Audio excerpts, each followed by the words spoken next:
नमस्कार दोस्तों, आज की वीडियो बहुत विशेष है। विशेष इसलिए क्योंकि तुर्की के बारे में हम आपको ऐसी जानकारी देने जा रहे हैं जो आपके लिए शॉकिंग हो सकती है। इसलिए ये वीडियो पूरा देखें और देखने के बाद शेयर जरूर करें। तो ऑपरेशन सिंदूर के दौरान आपने देखा कि तुर्की खुले तौर पर आतंकी मुल्क पाकिस्तान के साथ खड़ा रहा। इसके बाद पूरे देश में बॉयकॉट तुर्की की मुहिम चलती दिखाई दे रही है। ऐसे में आप ये जानकर शायद चौंक जाएं कि एक वो भी समय था जब हमारे ही देश के मुसलमानों ने तुर्की को मोटा डोनेशन भेजा था। जी हाँ, ये सच है। आज जिस तुर्की का देश बॉयकॉट कर रहा है, आज जो तुर्की कश्मीर से लेकर पाकिस्तानी आतंकवाद तक हमारे खिलाफ खड़ा है, उस तुर्की की सबसे बड़ी इश बैंक की स्थापना भारतीय मुस्लिमों के पैसे से ही हुई थी। हुआ ये था कि प्रथम विश्व युद्ध में ऑटोमन साम्राज्य की हार हुई और ब्रिटेन का वहां शासन हो गया। ऐसे में तुर्की में खलीफा अब्दुल हमीद द्वितीय की सुरक्षा के लिए कई इस्लामिक देशों और स्थानों से डोनेशन भेजे गए। इस दौरान भारत के मुसलमानों ने भी खलीफा के लिए बड़े स्तर पर तुर्की को डोनेशन भेजा।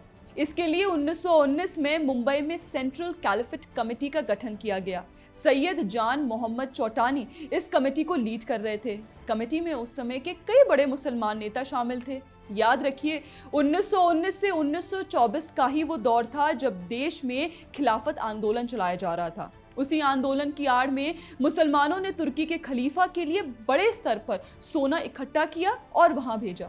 रिपोर्ट्स के मुताबिक कमेटी 3 रूप में फंड को कलेक्ट कर रही थी: Ankara fund, Smyrna help and Ottoman captives fund. अक्टूबर 1923 तक कमेटी ने 3,29,774 सोने के बिस्किट अंकारा को भेजे। इसके साथ ही 1,22,000 सोने के बिस्किट कमेटी ने मुस्तफा कमाल पाशा को सीधे दिए थे।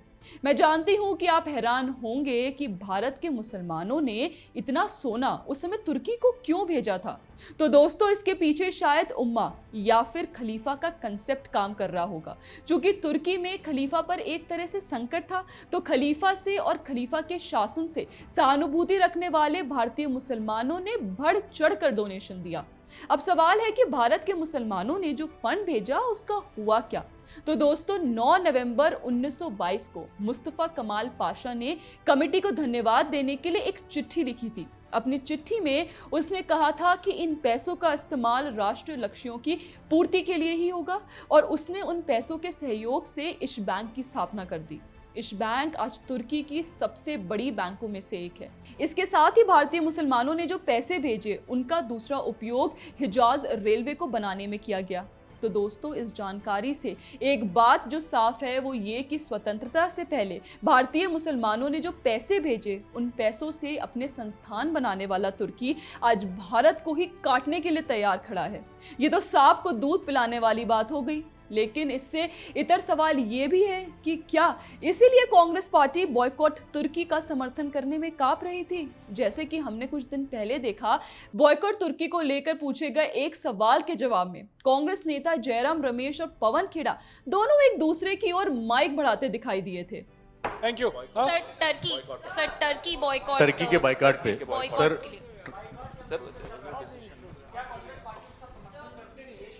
इस पर भी हम शीघ्र आपसे जरूर मुखातिब। सर, आपने देखा कि कैसे कांग्रेस पार्टी अपने देश और तुर्की में से एक को चुनने में कांपने लगती है।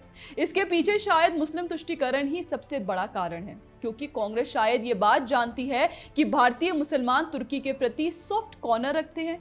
इसके पीछे एक कारण ये हो सकता है क्योंकि जब मुसलमानों ने तुर्की के लिए फंड भेजा था, उस समय कांग्रेस मुख्यधारा का सबसे बड़ा राजनीतिक दल था।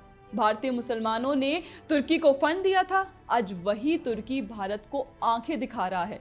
इसको लेकर आपका क्या कहना है, हमें कमेंट सेक्शन में ज़रूर बताएं। और अगर आपको हमारा कंटेंट पसंद आता हो तो हमारे चैनल को सब्सक्राइब भी कर लें। जय हिंद।